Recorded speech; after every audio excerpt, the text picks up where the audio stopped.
mo sa buhay sa bawat isa sa amin, O Diyos. Kami mag-aalala ng papuri sa iyo, Lord God. Nalam po namin, Panginoon, na naabot sa kalwalhatian mo, O Diyos. Ihanda mo ang puso ng bawat isa sa amin, Lord God.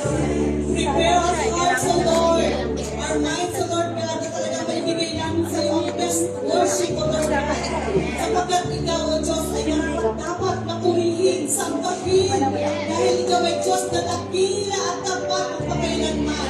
We praise you, O God. We give you all the praises and the glory and the honor and the adoration, O Lord God.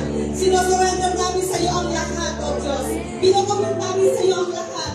Kaya sa aming puso, Panginoon, kung meron ka nakikitang bahid na kasalanan, pagka na, Panginoon, sa aming pagpupuri, O Diyos, hinihingi namin, Panginoon Jesus, ang kapatawaran, ang kalinisan ng iyong banal na dugo. Hugasan mo ang puso namin, ang buong katauhan namin, O Lord God. We pray, O Lord God, na i-push mo ang iyong presensya. Na magka, Panginoon, yung Holy Spirit mo, maranasan namin, O Diyos, ang kabutihan mo sa bawat isa sa amin. Salamat po ng marami, O God. Lord, prepare everything, Panginoon, sa aming pagpupuri sa iyo. At i-prepare mo ang aming buhay as a living sacrifice. We offer this to you, O Lord God. Ikaw may taas, walwalhati.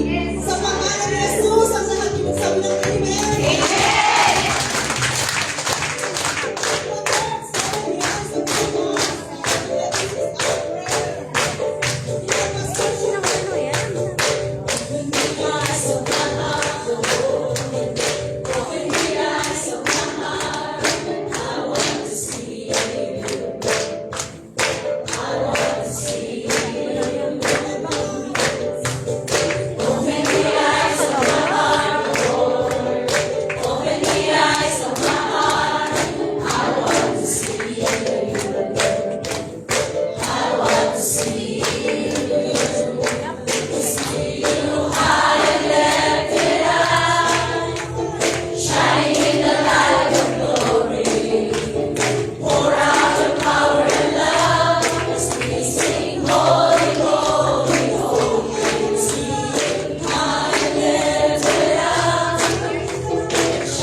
Diyos na siyang kumilos, Panginoon, sa aming kalagitnaan, Panginoon. We welcome the power of your Holy Spirit right now, Panginoon. Pour out your anointing, O God. Pour out your power in this place, O God. Thank you so much, Lord. This is our prayer in Jesus' name. Amen.